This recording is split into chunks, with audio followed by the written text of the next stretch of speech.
Hello everyone, नमस्कार, जय हिंद। मैं संदीप शर्मा आप सभी का स्वागत करता हूं इस शानदार इंटरव्यू में।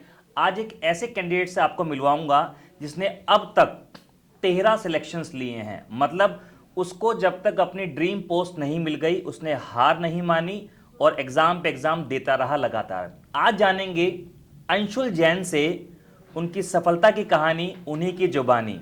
आज जानेंगे इनके बारे में कि इन्होंने एमटीएस से लेकर जीएसटी इंस्पेक्टर तक का सफर कैसे तय किया। तो अंशुल, आपका बहुत बहुत स्वागत है। Thank you sir. अंशुल, सबसे पहले तो मेरा एक क्वेश्चन, एकदम रिलैक्स हो जाओ हाँ पहले तो एक पहले मेरा सवाल यही रहता है कि सिलेक्शन होने के बाद वो फीलिंग क्या थी? सर मतलब इमोशनल हो गया था एकदम, क्योंकि सर बहुत लंबा सफ़र रहा है। 2018 में पहली बार मतलब तैयारी करी थी। शुरू 2023 तक 6 साल हो गए हैं। हाँ।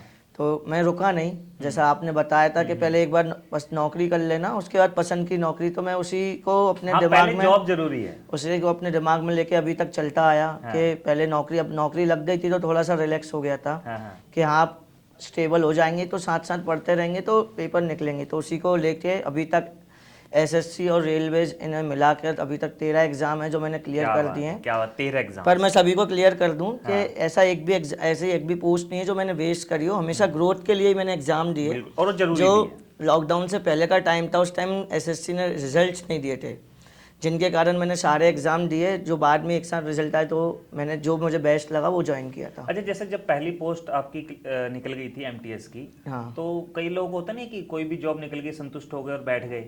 तो ऐसी क्या चीज़ थी जिसने हमेशा अंदर आग जलाए रखी? तो सर एक वो कोट था जो आप बोलते हो, जी। Be an inspector by an inspector. क्या बात तो वो था कि हाँ यार, एक वर्दी पहन के सर के साथ जाना है, जिससे जो आप चाहते हो कि सभी इंस्पेक्टर बने या सभी लोग एक अच्छी रेप्यूटेड पोस्ट पे जाएं। तो आपके कुछ बड़े सपने में छोटा सा योगदान क्या हमारा बात। भी। तो अंशुल, आपने इतनी अच्छी पोस्ट ली है ना, तो सब लोग जानना चाहते हैं कि आपके बारे में जानना चाहते हैं कि आप कहाँ से हो, क्या आपका एजुकेशनल बैकग्राउंड है, घर में कौन कौन है? सर मेरा नाम अंशुल जैन, जैसे कि आपने बता ही दिया ठीक है। है। मैं गुना का रहने वाला हूँ जो मध्य प्रदेश में है। और मैंने स्कूलिंग मेरी क्राइस्ट स्कूल से रही जो सीबीएसई स्कूल था, और उसके बाद मैंने पीजी कॉलेज जो गुना में ही है उससे मेरा बीएससी किया ग्रेजुएशन। साथ ही मेरे पापा मम्मी बहन 3 लोग हैं जो घर पर हैं। और उसके बाद मैंने जब तैयारी शुरू करी तो मेरा एक पेपर 2017 वाला पेपर हुआ था सीजीएल का, जो कैंसिल हो गया था। जब वो पेपर हुआ तो मुझे समझ आया कि मैं गुनाह में रह के नहीं पढ़ सकता। तो मुझे मेरे एक सर थे वहाँ पे, उन्होंने सजेस्ट किया कि तू बाहर चले जा। तो मैं बाहर आया दिल्ली। और दिल्ली जब मैं आया तो मुझे को ऐसा लग रहा था कि मैं कोई मतलब सब्जी मार्केट में आ गया हूँ। चारों तरफ स्टूडेंट्स हैं जो सब्जियों की तरह हैं और उन्हें खरीद रहे हैं, तो कुछ समझ नहीं आ रहा था। फिर एंड मुझे संदीप सर मिले जिनसे मैं ऑफलाइन पढ़ा। और जब वो मेरी लाइफ में आए तो जैसे बोलते ना, एकदम ब्लैसिंग इन डिस्गाइज, मतलब चारों तरफ अंधकार था और रोशनी सूरज की एकदम सामने से आई। तो तब से संदीप सर से मिला, उसके बाद से उनके गाइडेंस में मैं शुरू से पढ़ता आ रहा हूँ। और जब पहली बार मिला था तो मैं सुबह से लेकर शाम तक संदीप सर की सारी क्लासेस लेता था। मुझे याद है वो वाली बात। तो सुबह से लेकर शाम तक हर बैच में ही दिखता था मुझे। तो मैंने काफी दिन में इसको आइडेंटिफाई किया, मैंने कहा ये कैंडिडेट हर बैच में दिखाई दे रहा है। हाँ। तो फिर बहुत अच्छी बात थी, मेहनत करना अच्छी बात है, लेकिन क्या होता है ना कि हर सब्जेक्ट पे हमें बराबर ध्यान देना होता है। तो मैंने इसको कहा कि केवल एक बैच ज्वाइन करो और उसके जो डाउट्स आ रहे हैं उसको क्लियर करो। हाँ राइट? सर, आपने बोला था, अमित सर भी थे उस टाइम आपके हाँ, साथ, हाँ। तो आप दोनों ने बिठा के मुझे समझाया था एक बैच ले, उसके बाद तू पूरा दिन पढ़ और उसके बाद शाम को जब मैं जा रहा हूँ तू मुझे फ़ोन करके भी डाउट पूछ सकता है, रात में जब भी तुझे टाइम मिले तब। और सर अच्छा, ने अपना प्रॉमिस रखा कि मैं जब भी फ़ोन लाता था सर हमेशा उठाते थे। अच्छा, ऐसा कोई घर में फैमिली मेंबर है या कोई है जिसने आपको इंस्पायर किया हो कि भाई गवर्नमेंट जॉब ही लेना है?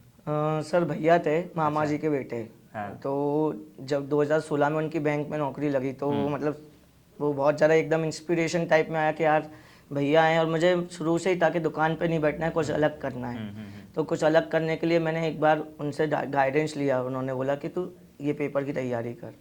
तो जब मैं उन्होंने बोला तो पेपर की तैयारी शुरू कर दी। और बस वही इंस्पिरेशन थे। अच्छा, एक बार अगर मैं सिलेक्शंस की लिस्ट आपसे पूछूं हाँ। कि कौन कौन से सिलेक्शंस लिए हैं, एक बार जरा तेजी से लिस्ट बताओ।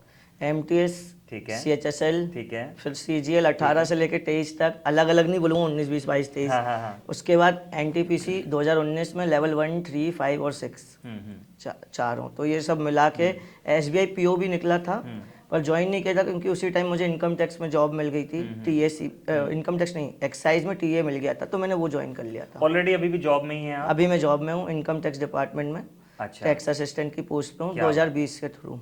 तो मतलब क्या होता है ना गाइस कि आप जब तैयारी कर रहे होते हैं तो आपको इनिशियली जॉब मिल जाती है, उसको ज्वाइन कर लेना चाहिए। एक सोशल सिक्योरिटी आपके पास आ जाती है, फैमिली वालों से भी प्रेशर खत्म हो जाता है। फिर क्या होता है ना, एक उस जॉब से आपको एक परमिशन मिल गई कि भैया अब तू अपने हिसाब से काम कर ले, वही आपने भी वही हुआ किया। सर। तो तैयारी के दौरान अगर मैं कहूँ सबसे टफ सब्जेक्ट कौन सा लगता था? सर जब शुरू में आए थे और 17 का पेपर देता था तो मैथ्स सबसे टफ लगता मैथ्स। था।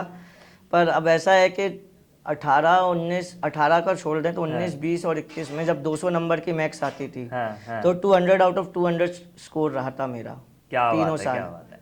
तो जो लोग अभी एसएससी सीजीएल 2024 के लिए तैयारी कर रहे हैं, 2024 के लिए तैयारी कर रहे हैं, उनके लिए क्या सजेशन है मैथ्स के लिए? मेरा सजेशन ये है कि सिर्फ कंसेप्ट पर ना जाएं, कंसेप्ट्स और प्रैक्टिस बराबर रखें। जो चैप्टर जैसे आप पढ़ा रहे हैं, सर पढ़ा रहे हैं, उसका एक बार पढ़ने के बाद उस पर नंबर ऑफ क्वेश्चंस लगाएं जिससे वो उनके दिमाग में बैठ जाए।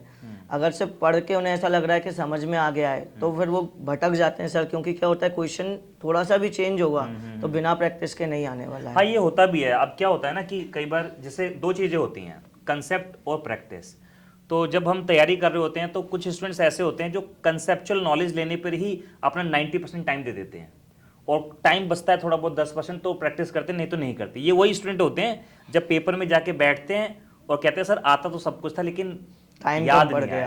आया। ये टाइम कम पड़ गया। जाता तो है सर प्रैक्टिस उन की लोग। कमी। हाँ। अभी तक मैंने जितने भी इंटरव्यूज लिए हैं ना, इंक्लूडिंग यू, सबका ये रहा है कि सर कंसेप्ट और प्रैक्टिस दोनों पे 50% अपन को देना है। कोई भी एक चीज़ कम होगी तो आप पीछे हो जाओगे। हाँ हाँ बिल्कुल। अच्छा, अगर मैं बात करूं, जब आपने पहला सिलेक्शन लिया था एमटीएस का, कौन से साल में लिया था? सर एमटीएस 2019 का एग्ज़ाम था वो। सिलेक्शन सितंबर 1 मतलब 6 तारीख को ज्वाइन किया था 2021 में। ठीक है, 2021 में ज्वाइन किया था। तो तब जब एमटीएस का एग्जाम दिया था और आप अपनी ड्रीम पोस्ट को चेज करने में लगे हुए थे, उसके दौरान काफी सारे चेंजेस भी हो गए पैटर्न। हाँ सर, एग्ज़ाम पैटर्न पूरा है चेंज ना? हो गया। पहले और मैथ्स इंग्लिश पे सारी कहानी थी। हाँ, जो मेरे लिए ड्रास्टिक चेंज था सर, क्योंकि मेरे जीएस में शुरू से ही मतलब थोड़ा सा हाथ कमज़ोर था। हाँ। जीएस में पढ़ता था और एग्ज़ाम में वो बोलते हैं ना एग्ज़ाम फोबिया होता है, तो एक बार ऐसा हुआ था सर कि मैं एग्ज़ाम देने गया, उन्होंने मुझसे सबसे इजी क्वेश्चन पूछ लिया, पहला मुगल शासक कौन था। हाँ। 4 ऑप्शन थे, बाबर, बलबन और 2 और थे जो याद नहीं ठीक है, है। और मैं बलबन लगा के आ गया क्योंकि मुझे दिमाग में था कि बलबन बाबर से पहले आया था। हाँ, हाँ, हाँ। तो वो जीएस मेरी टांग हमेशा नीचे खींच रही थी।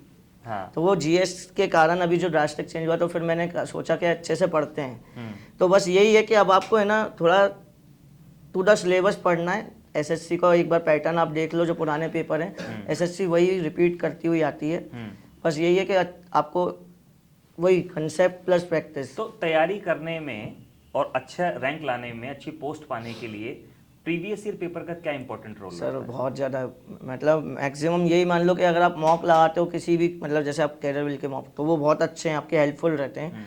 पर उसके साथ साथ आपको है ना ये प्रीवियस ईयर पेपर देने ही हैं। क्यों? क्योंकि हर साल पैटर्न चेंज होता है पर क्वेश्चन तो वही आएगा ना। क्वेश्चन का तरीका बदल जाता है पर क्वेश्चन वही रहता है। जैसे अगर मैं प्रॉफिट एंड लॉस से आएगा तो प्रॉफिट एंड लॉस का ही क्वेश्चन आएगा। आपको एक कंडीशन देता हूँ हाँ। कि दो कैंडिडेट हैं, दोनों के नॉलेज बिल्कुल बराबर, दोनों ने सेम टीचर की क्लास ली, दोनों ने सेम जगह के मॉक टेस्ट लगाए, दोनों ने सेम क्वेश्चंस की प्रैक्टिस की, लेकिन ए ने प्रीवियस ईयर पेपर्स किए पिछले 5 साल के और बी ने कुछ और एक्स्ट्रा क्वेश्चंस किए लेकिन प्रीवियस ईयर पेपर नहीं किए। सिलेक्शन होने के ज़्यादा चांस किसके? सर ए के हैं। हाँ, बिल्कुल सही बात है। डेफिनेटली ए के सिलेक्शन ज़्यादा है, क्योंकि देखिए अगर कोई क्वेश्चन आएगा तो वो उसको भी आता होगा, ए को भी और बी को भी, लेकिन बी अपनी नॉलेज से करने की कोशिश करेगा। अब ए का क्या होगा, ए को शायद वो पहले देखा हुआ क्वेश्चन हो तो वो टिक कर देगा, तो उसको वहाँ पे चांसेस अच्छे मिल सकते हैं, है ना, सिलेक्शन के। और क्योंकि जब हम 1-2 क्वेश्चंस में भी टाइम बचा लेते हैं ना, तो आगे हमें और क्वेश्चंस करने का समय मिल जाता है। अच्छा, पूरी तैयारी के दौरान कभी ऐसा लगा कि यार बस अब नहीं, जो नौकरी मिल गई ठीक है? नहीं सर, ऐसा नहीं लगा, क्योंकि ड्रीम जो था CGST, जैसे अभी थोड़ा सा इमोशनल हो रहा हूँ, बहुत इमोशनल हो रहा है ना, क्या कि घर वालों के साथ था तो थोड़ा बिजनेस खड़ा हो। इमोशनल क्यों हो रहा है? हाँ, वो क्या था सर कि ड्रीम जो था वो चेस करना था, क्योंकि घर वालों को बोल के आया था कि आपका लड़का इंस्पेक्टर बन के आएगा, तो अब वो जो है वो तब तो 3 स्टार लग गए 3 हैं। स्टार लग गए हैं सर। वो आप all the credit goes to Sandeep sir. अरे और देखो पता है ये इमोशनल मोमेंट होता है, और अब आपकी ड्रीम जॉब आपको मिल गई है ना। अब आप और एग्ज़ाम आप देने भी नहीं वाले हो, है ना, कि ठीक है अब ड्रीम जॉब मिल गई, अब यही मुझे करना है। अब आगे क्या सोचा है? और सर एक मतलब सेटल, मतलब पहले स्टेबल होना है, उसके बाद घर वालों को सेटल करना है, खुद भी सेटल होना है। हाँ हाँ हाँ। वही सोचा है सर। बाकी एक ये चीज़ सोच रखी है, जैसे सर जब लॉकडाउन था उससे पहले मेरा मेंस का एग्ज़ाम हो गया था, तो मैंने ना बच्चों को पढ़ाना शुरू किया था फ्री ऑफ कॉस्ट में। ठीक है। घर पे ही पढ़ाता था, जो बच्चे मतलब बाहर नहीं रह सकते मेरे होम टाउन में गुना में। तो ऐसा ही कुछ मैं आगे भी करना चाहूँगा कि फ्री ऑफ कॉस्ट जो बच्चे हैं जो बाहर नहीं रह सकते, जो फीस पे नहीं कर सकते, उन्हें पढ़ाऊँ। अरे जब मैं मैथमेटिक्स पढ़ाता था तो कौन कौन से ऐसे मेथड्स थे जो जिन्होंने बहुत अच्छी मदद की सिलेक्शन? सर पहला तो आपका एवरग्रीन मेथड, जो एवरग्रीन नाम से ही सदाबहार है वो मेथड, एवरग्रीन मेथड। उसके बाद आप जब हम अलजेब्रा या कुछ पढ़ते हैं तो हमें अलजेब्रा में क्वेश्चन सॉल्व करना पड़ता है, पर आपने थिंक विदाउट इंक वाला कंसेप्ट लाके हमें पेन फ्री कर दिया था कि थिंक विदाउट इंक, आपको जो भी करना है बिना पेन उठाए आप चुटकी बजा के ऐसे कर सकते हो। और वो एक ओएसएम मेथड कराते थे ना? हाँ सर, ऑसम वाला, संदीप सर वाला method, officer style method. Officer style method. तो उसको पढ़ के आज ऑफिसर बन ही गया है। ठीक है। और तैयारी के दौरान ना ऐसे काफ़ी सारे मोमेंट्स आते हैं कि जो जिंदगी भर तक के लिए ना याद रह जाते हैं।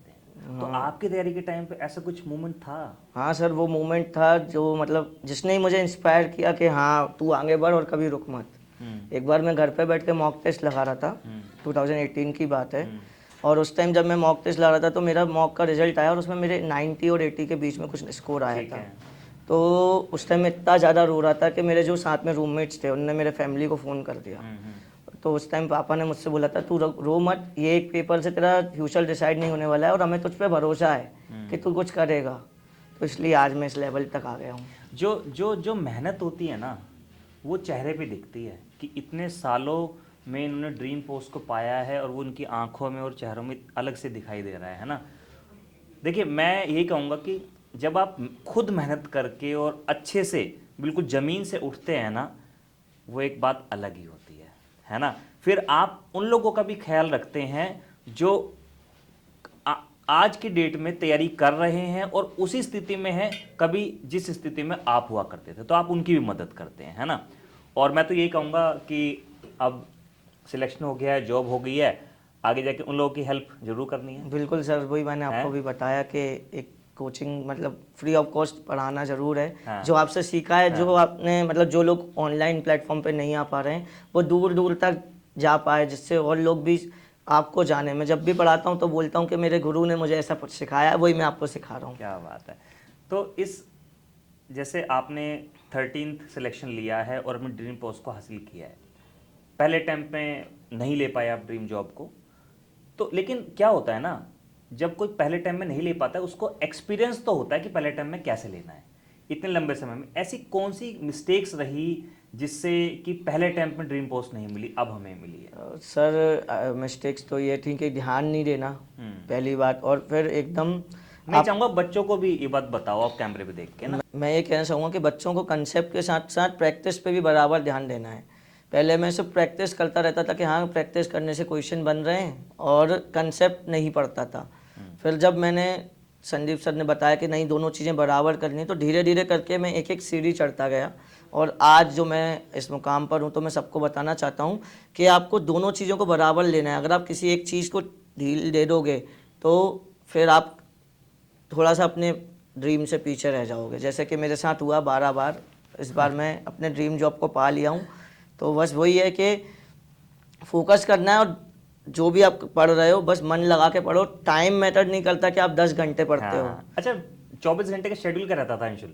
सर सुबह से शाम तक तो क्लासेस आपके साथ ही रहता था। उसके बाद घर जाके मैं मतलब थोड़ा रेस्ट करता था, और फिर दिन भर जो पढ़ा है उसे रिवाइज करके 1-2 बजे सो जाता था। मतलब 11 से 2 बजे तक ही पढ़ता था, जो पढ़ाई का टाइम है, क्योंकि दिन भर तो कोचिंग में ही था। वो पढ़ लिया, उधर से जो सीखा है उसे इम्प्लाई करके देखता था कि बनता है कि नहीं, और इम्प्लाई करने के बाद फिर सर ने बोला था कि हम लोग एक डाउट क्लास रखा करेंगे संडे को। तो सर संडे को डाउट क्लास लेते थे, और उसके बाद सभी बच्चे जो उसमें आए उन्हें पार्टी कराने भी ले जाते थे। वो पार्टी ऐसा नहीं था कि जो एक बच्चा है तो दूसरा उनके बैच का है तो उसे नहीं मिलेगी। जितने बच्चे उस डाउट क्लास में आएंगे सभी को पार्टी मिलती थी। बिल्कुल। तो अंशुल, अब एसएससी सीजीएल 2024 के लिए अभी एक सफिशिएंट टाइम है कि कोई अगर अभी से तैयारी करना शुरू करे तो अच्छे से बढ़िया सिलेक्शन ले लेगा। तो जो लोग एसएससी सीजीएल 2024 की तैयारी कर रहे हैं उनके लिए क्या सजेशन देना चाहोगे? जो लोग 2024 सीजीएल की तैयारी कर रहे हैं, मेरा उनको एक ही सजेशन है, पॉइंट्स में बता देता हूँ कि सबसे पहले प्रैक्टिस प्लस कंसेप्ट्स आपको अच्छे से कर लेने, डाउट्स को पाइल अप नहीं होने देना है, डाउट्स जब भी आए तुरंत क्लियर करें। तीसरा कि प्रीवियस ईयर पेपर्स मॉक्स ज़रूर लगाएं, क्योंकि जो प्रीवियस ईयर क्वेश्चन है अगर वो आपके एग्ज़ाम में आता है तो आप उन बच्चों से आगे हैं जिन्हें नहीं आता है, वो जिन्होंने पहले नहीं देखा है। और उसके बाद जो टाइम बचाने के लिए मेथड हमारे सर बताते हैं, संदीप सर हमें, वो आप ज़रूर देखें, जैसे कि pen free method, thin without ink, officer style method, जैसे संदीप सर ऑसम मेथड बोलते हैं। वो सब आपका टाइम बचाएंगे और आप अगर 10 सेकंड बचा रहे हो तो आप उन 10,000 बच्चों से आगे हो जाते हो जो 10 सेकंड उस क्वेश्चन में देने वाले हैं। तो बस यही मेरे सजेशन है और मैं आप सभी को ऑल द बेस्ट बोलता हूँ कि आपका भी सिलेक्शन हो और आप भी अपने घर वालों को और सर टीचर सभी को प्राउड फील करा पाएँ। बहुत बहुत धन्यवाद अंशुल, आपने खुद सिलेक्शन लिया और यहाँ पर बच्चों को गाइड किया कि किस तरह से सिलेक्शन लेना है। दोस्तों, आज हमने जाना अंशुल से उनकी सफलता की कहानी उन्हीं की जुबानी, और आज हमने जाना कि किस तरह से पेशेंस रख के निरंतर तैयारी में लगे रहने से जो हम चाहते हैं ना वो हमें ज़रूर मिल जाता है। अगर अंशुल चाहता तो पहले ही एमटीएस की पोस्ट पाकर संतुष्ट हो चुका होता, लेकिन इसने तब तक पीछा नहीं छोड़ा जब तक कि इसको इसकी ड्रीम पोस्ट नहीं मिल जाती। तो दोस्तों, सिलेक्शन लेने के लिए ना एक बात ध्यान रखना, जिद्दी होना पड़ता है। जिद्दी होना होगा। सिलेक्शन अगर चाहिए आप लोगों को, दिन रात लगे रहो, डेफिनेटली आप लोगों का सिलेक्शन होगा। जय हिंद, जय भारत।